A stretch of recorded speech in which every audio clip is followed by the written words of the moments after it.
छत्तीसगढ़ के संस्कृति ला देखे बर सुने बर हमारे यूट्यूब चैनल लकी स्टूडियो सलोनी ला लाइक करो, सब्सक्राइब करो, शेयर करो।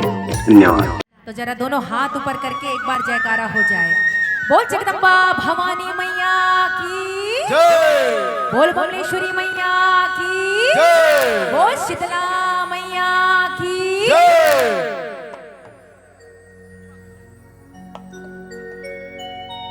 ढोल बाजे रे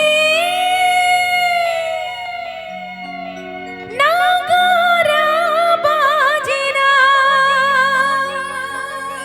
अरे ढोल बाजे रे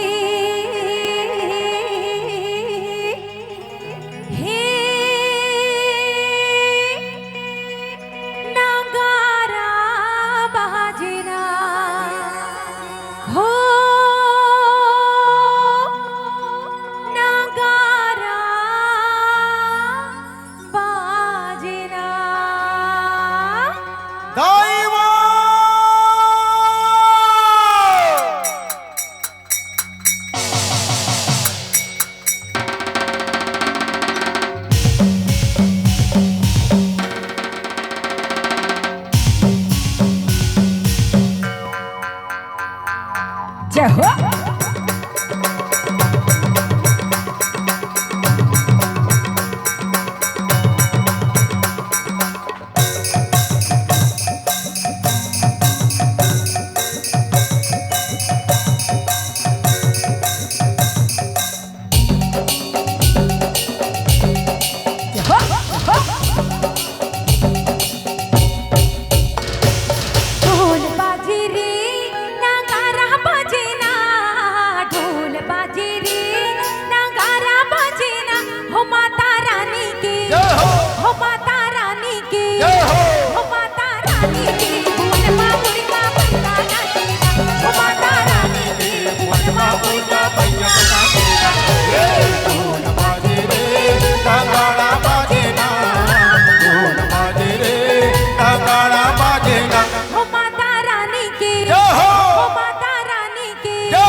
मनवा मुर्गा पैजमना देना जय हो।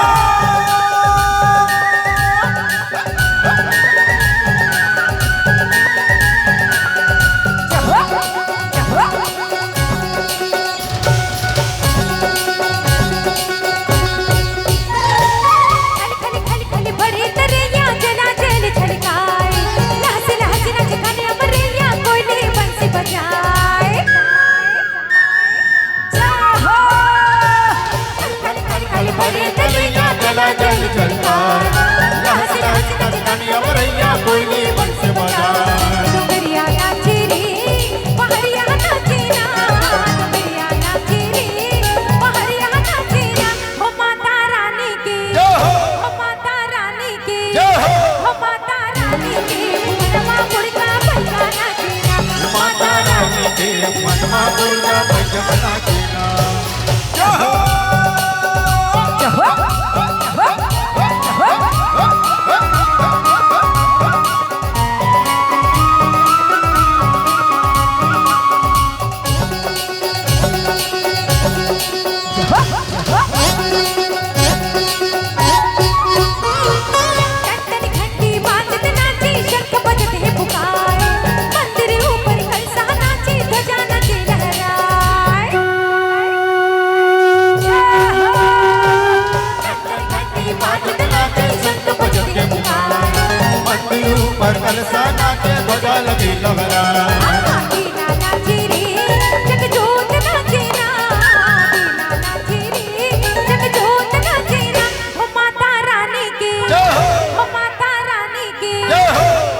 भगवान कसम भैया ला 7-8 साल हो गए लागथे में ये महोत्सव करात हुए, लेकिन निच्चट हाथ गोड़ ला सकेल के बैठो तो कैसे चलेगी।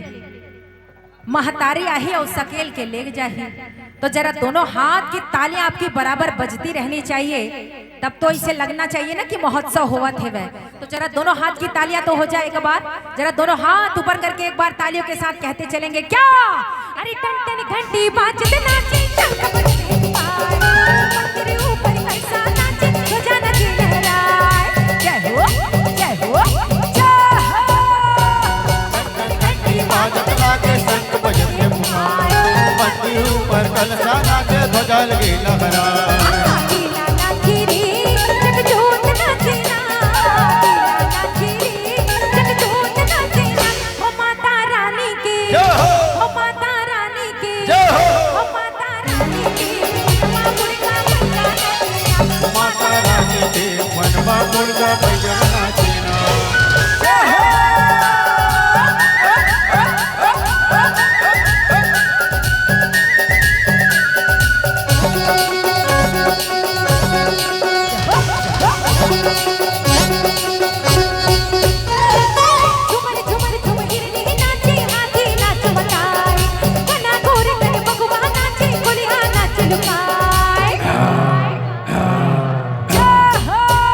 भगवा नाचे कोलिया नाच लुका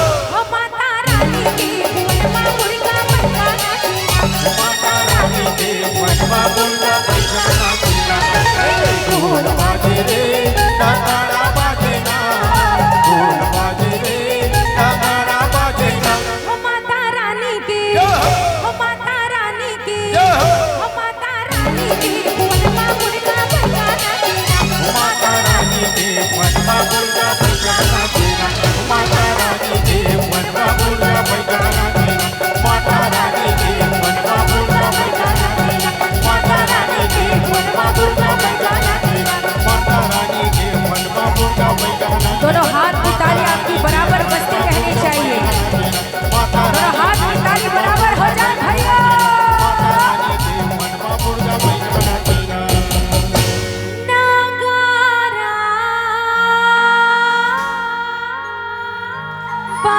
बाजेना जयकारा शेरा वाले दा बोल सच्चे दरबार की बोल जगदम्बा भवानी मैया की धन्यवाद बहुत बहुत बहुत बहुत धन्यवाद।